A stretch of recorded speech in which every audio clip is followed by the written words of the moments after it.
Habarini za jioni.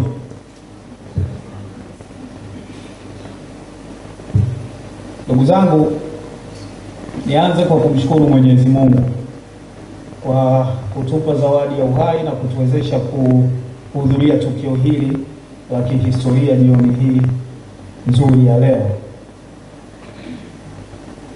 Madam CEO kuniambia kwamba tai nyekundu ndo nembo ya leo, mimi nisingevua yangu kwenye SGR. Nilikuwa nimevaa na mimi ya kwangu. Lakini si neno, waliotuwakilisha wametuwakilisha. Ndugu zangu, mimi nashukuru moja kwa kunipa heshima hii kubwa ya kuja kufanya ugeni huu rasmi kwenye tukio hili kubwa na la kihistoria kwenye mchezo wa mpira wa miguu nchini kwetu. Asanteni sana. Najua kuna viongozi wengi, kuna wapenzi wengi wa mpira ambao aidha wanastahili na wangependa kuwepo hapa, lakini mkaamua heshima hii mnipe mimi na siichukulie kwa wepesi. Asanteni sana viongozi wa klabu ya Simba. Mimi kwa niaba ya serikali, ikiwa kama naibu waziri wa habari, utamaduni, sanaa na michezo, serikali hii ya awamu ya 6 inaongozwa na Rais Daktari Samia Suluhu Hassan, serikali ambayo imefanya mambo makubwa kwenye shughuli za michezo kiasi kwamba ukisema Rais Samia ni mwanamichezo namba 1, hakuna anayekuwa na wasiwasi na shaka yoyote. Makofi kwa Mheshimiwa Rais tafadhali. Serikali hii ya Dr. Samia Suluhu Hassan imeendelea kusimamia maendeleo ya michezo, na hasa mchezo unaopendwa zaidi duniani, mchezo wa mpira wa miguu, kwa vile unaiweka Tanzania kwenye ramani ya michezo duniani. Wiki moja na kitu iliyopita ndio klabu ya Simba imetajwa kuwa klabu namba 4 barani Afrika. Lakini hilo limekuja kama fanikio la mwisho kati ya haya ambayo mengi ambayo yametokea katika kipindi hiki cha miaka 4 cha uongozi wa Mheshimiwa Rais Daktari Samia Suluhu Hassan. Kitakwimu, hakuna wakati wowote nchi hii kwenye historia yake imewahi kufanya vizuri kwenye mchezo wa mpira wa miguu kama hiki.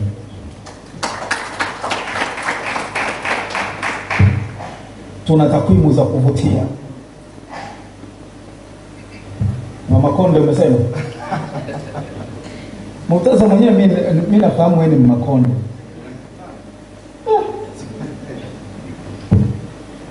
Kutoka kwenye kufanya vizuri kwa klabu zetu mpaka timu zetu za taifa. Juzi Mheshimiwa Waziri wa Habari, Utamaduni, Sanaa na Michezo, Profesa Palamagamba John Aidan Mwaluko Kabudi alikuwa anataja nafasi ambazo timu zetu za taifa zimefuzu kwenye michezo inayoandaliwa na shirikisho la mpira wa miguu barani Afrika. Tumefuzu kwenye mashindano 7 yanayoandaliwa na CAF. Nchi pekee kwenye bara la Afrika ambazo zimeweza kufuzu kwenye nafasi kama sisi ni Senegal na Morocco. Hayo sio mafanikio madogo. Kutoka kama ambavyo ndugu yangu Ahmed ametangulia kusema hapa, kwenye jezi za kushona mpaka huku kwenye kufanya timu 7 zifuzu kwenye mashindano makubwa kabisa yanayoandaliwa na shirikisho la soka barani Afrika CAF. Hii ni safari ndefu.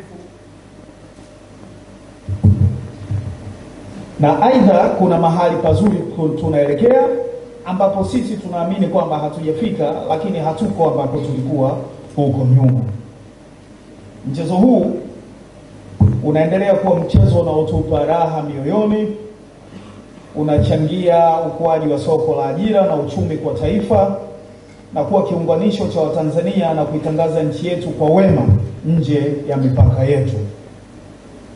Kwa kutambua umuhimu huu, serikali inafanya jitihada kubwa kushirikiana na mamlaka zinazosimamia mchezo huu, vilabu vya soka na wadau wengine wote, wakiwemo wapenzi wa mchezo huu kote duniani, ili kufikia malengo ya jumla yanayoweza kufikiwa kupitia mchezo huu kama taifa. Mimi nimeanza kuwa naibu waziri wa wizara hii wakati ule ikiwa Wizara ya Utamaduni, Sanaa na Michezo mwezi Februari mwaka 2023. Wakati ule bajeti yetu iliyokuja miezi kadhaa baadaye ilikuwa bilioni 35. Sijui kama mnaelewa. Yaani hii hela ambayo Simba inaingiza leo kwa kipindi cha miaka 5 ilikuwa hela nyingi kuliko bajeti yetu ya wizara kwa wakati huo. Lakini katika kipindi cha miaka miwili hii bajeti yetu kwanza ilipanda ikawa bilioni 380 na kitu. Na sina lengo la kuireveal sasa hivi kwa sababu hatujaisoma bado, lakini niwahakikishie bajeti yetu mwaka huu inapanda kuliko ilivyokuwa bajeti yetu ya mwaka jana. Makofi kwa Mama Samia tafadhali. Hii inakuja kwa sababu serikali inatengeneza miundombinu ya michezo ambayo tunayo haja nayo sana kwenye nchi hii. Nazo nchi wakati huu ambapo tunakwenda kuandaa AFCON na CHAN zilikuwa zinasema kama hawako tayari kwa ajili ya kuandaa hiyo AFCON na CHAN mtupe sisi, kwa sababu wana miundombinu mingi ya michezo ambayo hata hawana matumizi nayo moja kwa moja. Ukienda nchi kama Egypt, ukienda nchi kama Morocco, ukienda nchi kama Tunisia, wako tayari kwa wakati wowote. Wakiambiwa mnaandaa AFCON mwezi ujao, watu hao wako tayari. Hiyo ni safari ambayo sisi kama nchi tunatakiwa kwenda nayo. Kwa hivyo Mheshimiwa Rais alitupa ridhaa, akatuelekeza na akatuunga mkono kwa kuelekeza fedha zitengwe na zije kwenye wizara yetu ya Habari, Utamaduni, Sanaa na Michezo kwa sasa ili kuweza kujenga miundombinu mbalimbali ya michezo. Kwa hivyo mimi siku zote nahitaji serikali kama mdau namba 1 kwenye shughuli za michezo. Kabla ya taasisi, kabla ya mtu yeyote mwingine binafsi, serikali ndio ambayo inawekeza sana kwenye shughuli za michezo, hasa kwenye miundombinu ya michezo. Tunalo lengo la kuhakikisha kwamba tunakuwa na viwanja vizuri vinavyoweza kutumika kufanya shughuli za michezo kote nchini, na hili kwa moyo huu na ari ambayo Mheshimiwa Rais Daktari Samia Suluhu Hassan anatupa, naamini litaweza kufanikiwa. Sisi wasaidizi wake tumepanga kutomwangusha Mheshimiwa Rais. Kibinafsi kabisa mimi nafahamiana na viongozi wengi wa vilabu vikubwa. Watu wa mpira tunajuana. Japokuwa Murtaza anasema mimi ni mtu wa muziki, mimi yoyo, lakini yeye ndo mtu wa mpira. Lakini sio kweli, mimi ni mtu wa mpira kama alivyo yeye. Na kwenye maeneo mengine na mzidi. Kuna mahali ananizidi na nakubali, lakini kuna mahali na mzidi kwenye baadhi ya maeneo. Nalisema hili kwa sababu nafahamu uwezo mkubwa na vichwa vizuri walivyo navyo viongozi wengi wanaoongoza timu zetu na wanaoongoza mamlaka za mpira wa miguu Tanzania. Vichwa vyao naamini vina uwezo wa kufanya maamuzi makubwa yenye manufaa ya muda mrefu kwa vilabu hivi, mpira wa Tanzania na Tanzania yenyewe kwa ujumla. Kwa hivyo kusema kweli napata ukakasi na huwa inanishangaza tunapofanya maamuzi ya sio nitumie neno la mtaani la kigoloko, kitoto na yasiyoingia akilini, na maamuzi haya yakawa ndio maamuzi yanayosimikwa na vilabu vyetu. Huwa inanishangaza sana. Moja ya mambo ambayo yamekuwa yananishangaza kwa muda mrefu na sijawahi kulikodi kwamba tunakwama wapi, ni kwamba nafahamu vilabu hivi vimefikia mahali pa kuendesha shughuli zake kwa weledi wa hali ya juu, na kwa uwezo wa viongozi wetu vilabu hivi vinaweza kuendesha shughuli zake kama vilabu ambavyo sisi tunaviona kama vilabu vya mfano duniani kwa ukubwa wa viwango vyetu, na kila kitu kiwe chenye kuandikika kinaweza kupita kikakagulika na kuwekewa alama za namna kwa namna zinavyokubalika. Sasa wiki 3 zilizopita mimi nimeenda kuzindua uwanja kule Singida. Uwanja wa klabu ya Singida Big Stars. Klabu ambayo ina miaka michache tu, wote tunafahamu. Singida Big Stars sio Simba, sio Yanga. Lakini kwa idadi ya watu mnaowafahamu, kwa mfano wapenzi wa Simba ambao wangekuwa tayari kuweka akili kuchangia hali ya kiuchumi na kuhakikisha nyenzo zote zilizopo katika mikono yao zinatumika ili kuhakikisha klabu ya Simba inakuwa na uwanja. Inanishangaza kwamba klabu ya Simba haina uwanja mpaka leo. Kwa hivyo hili nililolisikia leo limenitia moyo sana.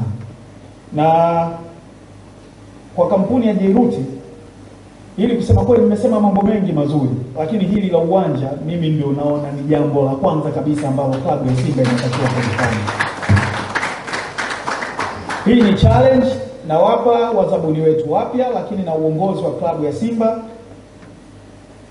na klabu nyingine kubwa nchini hapa kuhakikisha kwamba tunakuwa na viwanja vyetu. Hata matatizo mengi yametokea hapa katikati, ni aibu kuona, sio haya ya juzi, ya kabla ya hapo, ya watu kuhama viwanja na kusimangana na vitu vya namna hiyo. Unaona haya yote yasingetokea kama klabu hizi kubwa zingekuwa na viwanja vyake.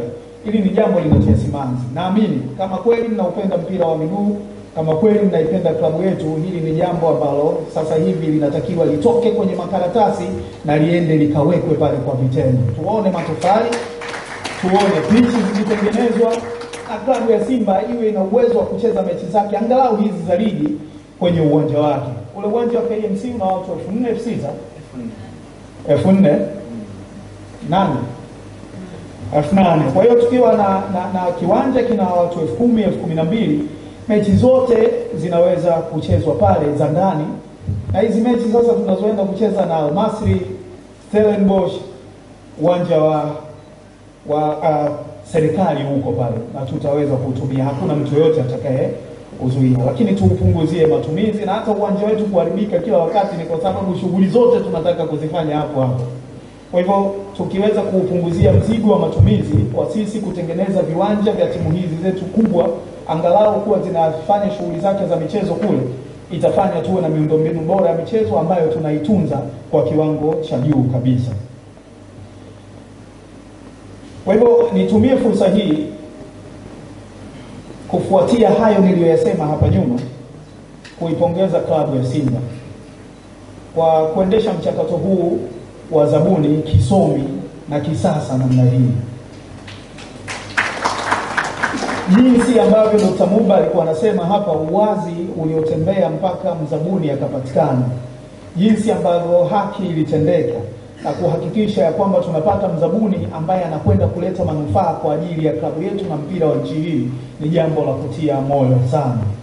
Na naamini yote ambayo mlikuwa mmeyakusudia katika utaratibu mzima na mpaka mnampata mkandarasi huyu, mzabuni huyu, naamini atakwenda kutimia, na yale ambayo yalikuwa mioyoni mwenu, ndoto ambazo zilikuwa vichwani vyenu, kwenye vichwa vyenu, mtaziona zikitekelezeka.